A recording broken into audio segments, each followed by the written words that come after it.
Good afternoon. I'm Richard Wishnie, Deputy County Executive, and I'm standing in today for our County Executive, who is not available. Today we're delighted to have the Mayor of Dobbs Ferry, Vincent Rossello.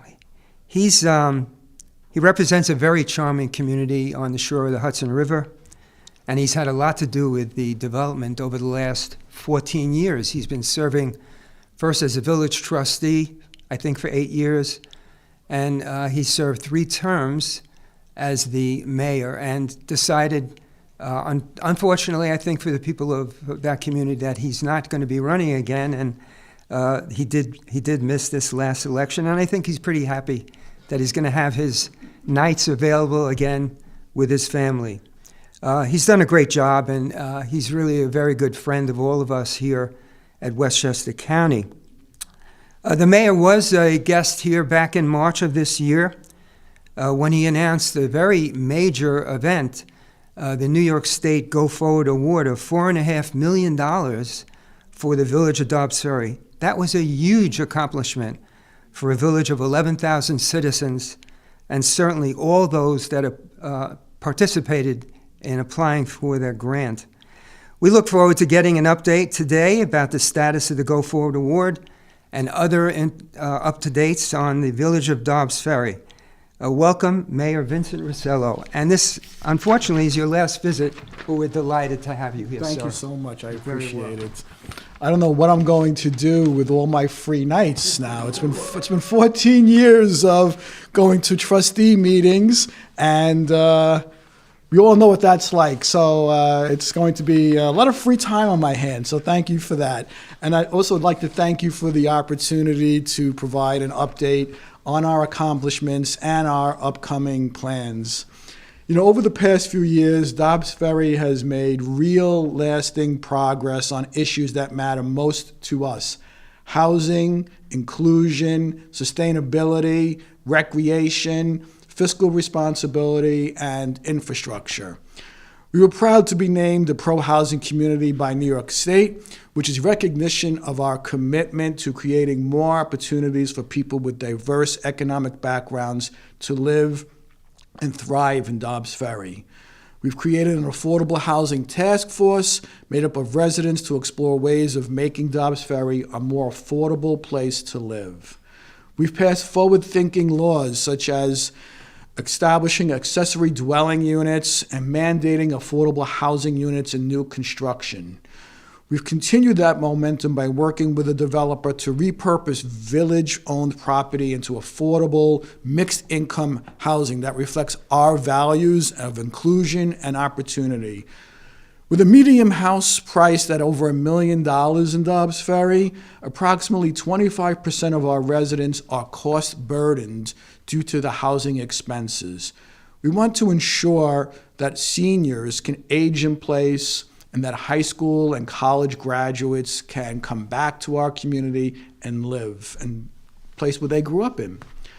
Our sustainability, we've made real progress with our sustainability goals.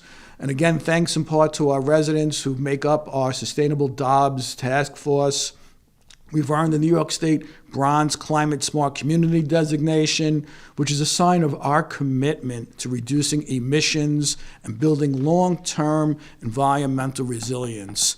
We've upgraded our municipal buildings with solar panels and heat pumps.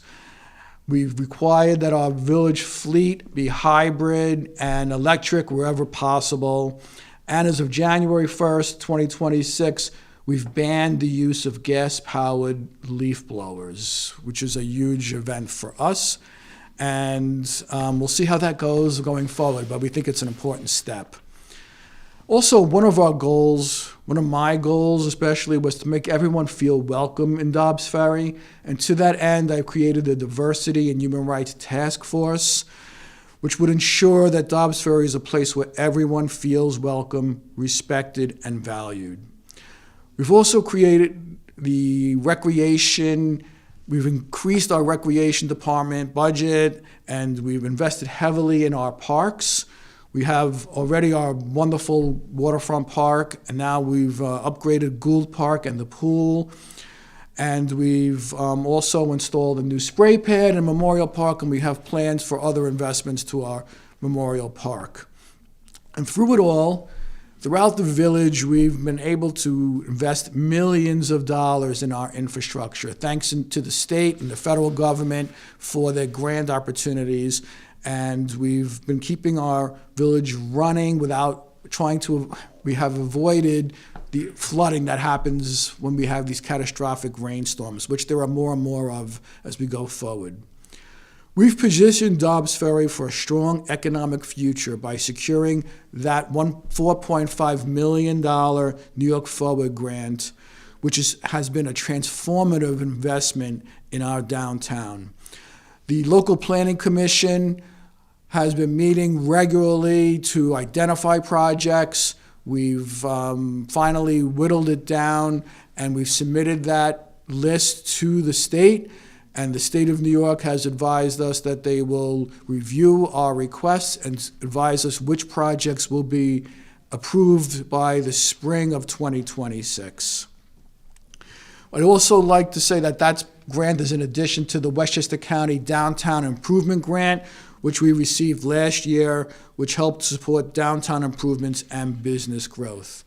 And we've also hired a downtown business advocate who has been focusing on attracting more businesses and activity in our downtown. And as you heard at the opening, Dobbs Ferry is a unique and a special place. We're right on the Hudson with a great waterfront park, a vibrant downtown with renowned restaurants, specialty stores, a university, and a prestigious private school.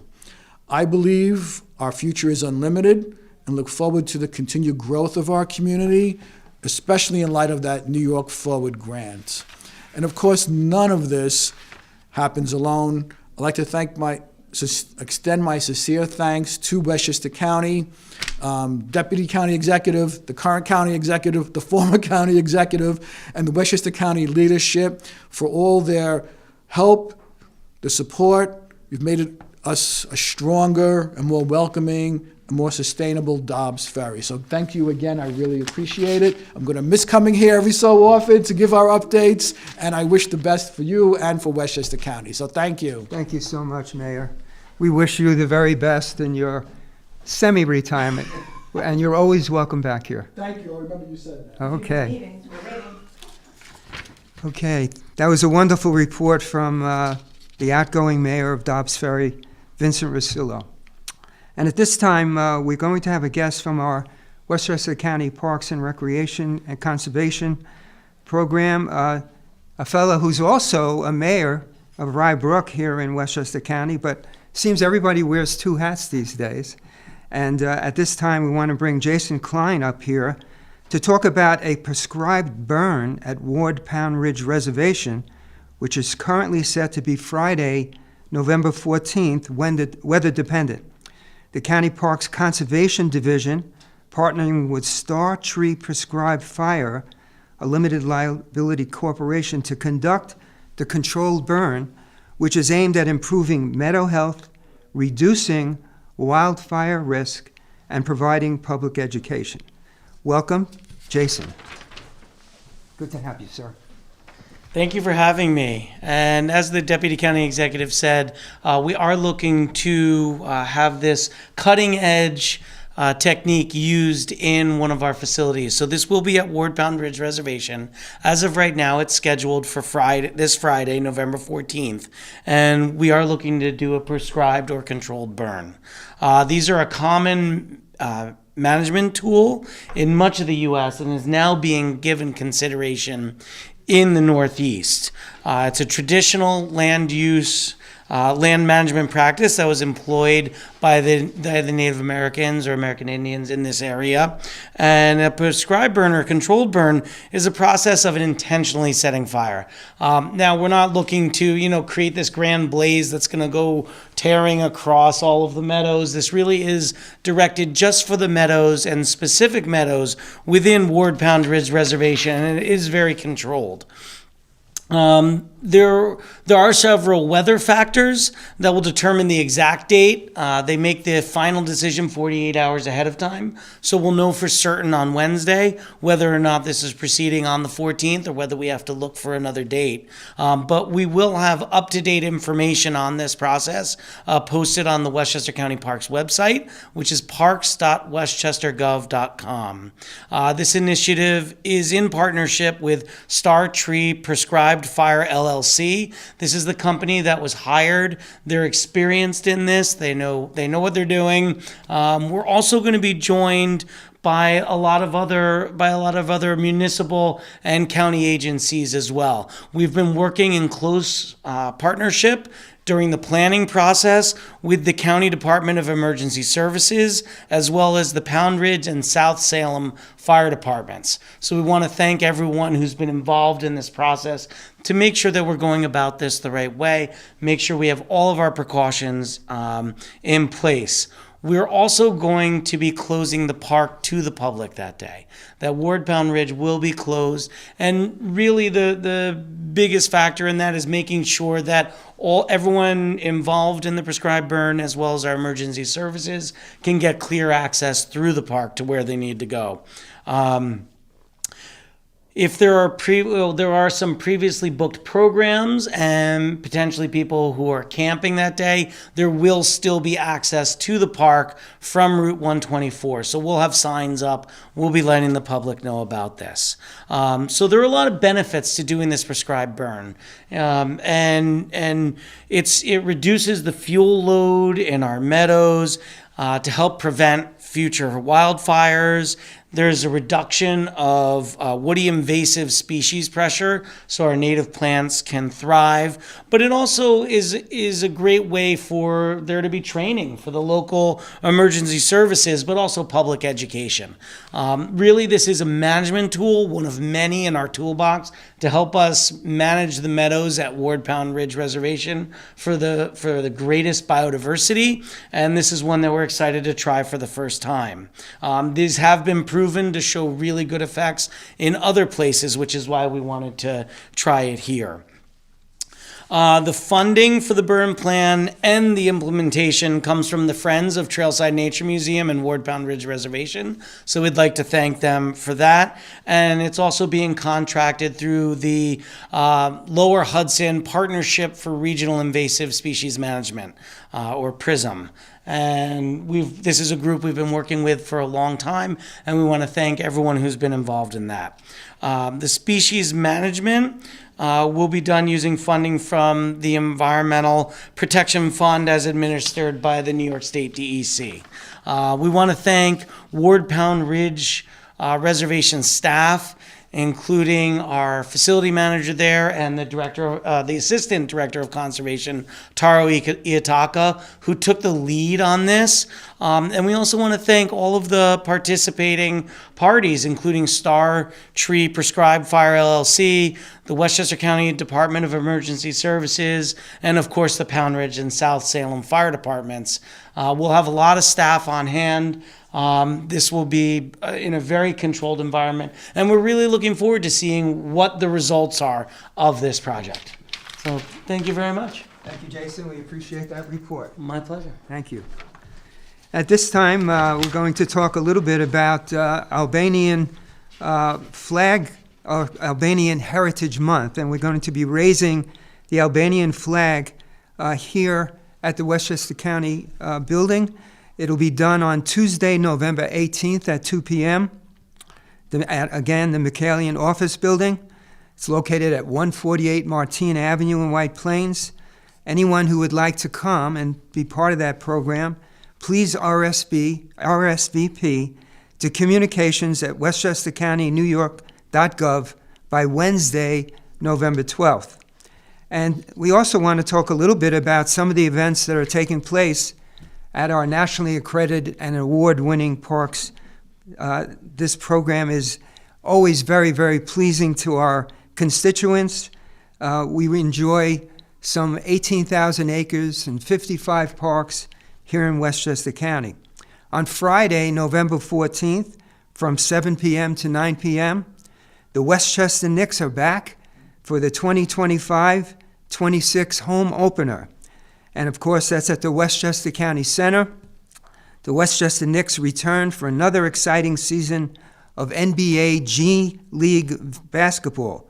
They face the Raptors for the home opener, and we certainly hope that the Knicks will win that opening game. My family and I have enjoyed season tickets there for a number of years.